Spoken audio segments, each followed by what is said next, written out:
Yep. All right. We've now been joined by Martin Truex Jr. finishing third today at Atlanta Motor Speedway. We'll take questions for Martin. And up first, we'll take our question from Jacob Seelman. Jacob, go ahead.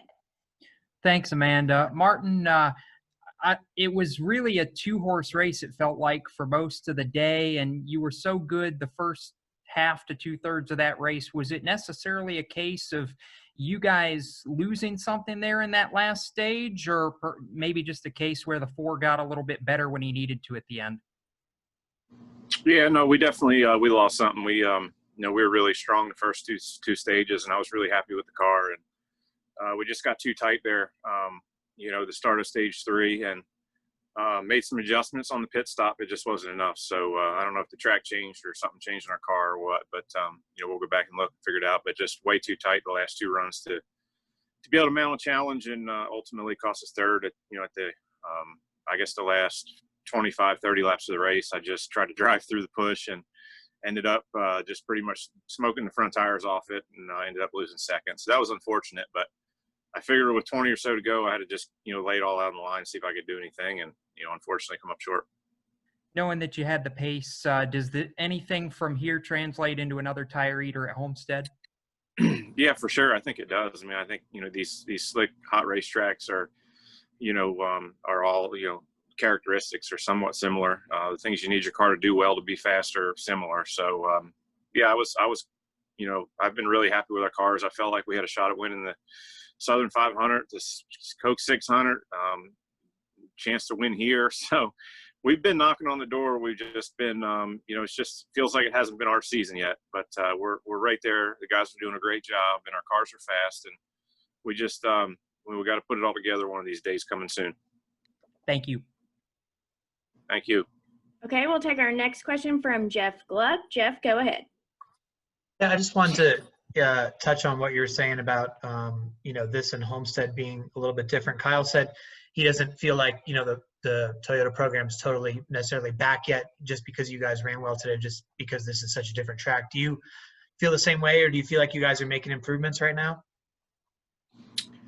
I think that we're trying to make improvements for sure. I think it's been a little bit tough, not having practice and things like that to hit it right.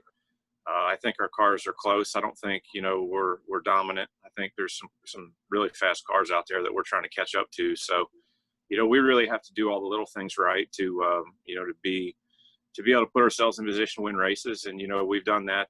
We've been in position a few times this season, and, things didn't go the way we needed them to. And when you're not a dominant car, you're not just going to blow back through the field when you have issues. So we definitely know we need to get better. The guys that are all working hard at the shop, and, it's difficult in this time with no practice and things like that. And, having to work at the shop in certain ways, in groups and things, it's just been difficult. So everybody's trying hard, doing a great job. And, we're going to just, keep chipping away at them here, and hopefully continue to get better. Thank you. Thanks. Okay, we'll take our next question from Alex Glaze. Alex, go ahead.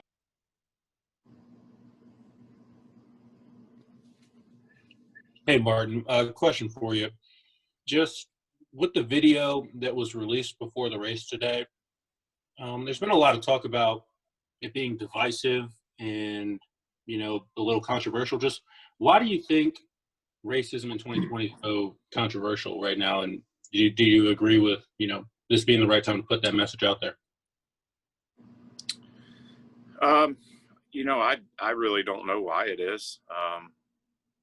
It's just the way things have worked out. So, I mean, obviously with the events over the past, couple of weeks, that kind of brought it to everybody's attention, obviously. So, I just, hate the things that I've been seeing, and, felt like when they were organizing to put that video together, felt like it's something I needed to do just because of, feeling so awful about how these things have gone. And so, that's all. And I'm not sure why it's all happened here. I don't know if it's everybody went crazy for being cooped up from the coronavirus or what, but it's kind of crazy times. Hopefully these crazy times are getting ready to be over with. Okay, we'll take our next question from Jim Utter. Jim, go ahead. Yeah, Martin, the longer that we have gone on with the shorter schedules with no practice and no qualifying, the more you seem to hear from people that are saying, oh, we don't need to do that. Let's just keep it this way. But you and Kyle both referenced the fact of what practice at the track, some of the benefits are. Do you still believe that there's a place for at-track practice that makes, and what does that do for your team? Well, I mean, I think that, you know, for sure, at some point, I mean, we're going to get back to practicing and qualifying. There's no question about that. So I don't really understand your first part of your question there, but you know, I think for us, we, you know, especially experienced drivers, I feel like can get in there and practice. And, you know, there's certain things in your car that if you want to go out and win cup races, these things have to drive the way you want them to. And everybody doesn't like the same thing. And, you know, simulation is great, but there's so many assumptions in there that, you know, we went from having a shot at, we dominated the Coke 600, went back 3 days later, and we could barely run 25th at the start of the race. So that's just where the practice thing comes in. You know, you go to the racetrack with your best guess of what you think is going to work, and then you go, you know, and it's not always what you think it's going to be. So, you know, you give a great driver and a crew chief and engineer and team, you know, an hour to work on a race car, they're going to get it better. And I think that's what Kyle was mentioning, and the same with me, is that we haven't had a chance to do that. And I feel like our teams are really good at making good adjustments throughout practice, and we probably haven't done the greatest job of starting the races as good as we needed to as well. Thank you. Okay, we're going to take one more question with Martin. Lewis, go ahead.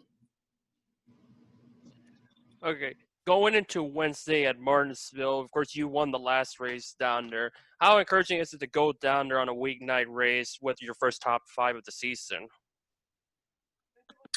Yeah, it's definitely encouraging. You know, I mean, you know, as I mentioned earlier, we've had a really strong season as far as being competitive and, you know, getting tons of stage points, and we've been kind of lacking on our finishes a little bit. So it felt good to, you know, get that top 5 out of the way. I wish we could have won. I felt like, you know, through the first 2 stages, we had a dominant car, and then, you know, the track changed and we didn't keep up with it. That's just part of this racing. So we need to do a better job of that. But, you know, James, his first year as crew chief, I feel like he's doing a great job. And I feel like the whole team is really, you know, doing a nice job, especially as, you know, things have changed with a smaller amount of guys at the track and no practice and all those things. And, you know, the guys are doing a great job. So we'll keep working hard on it.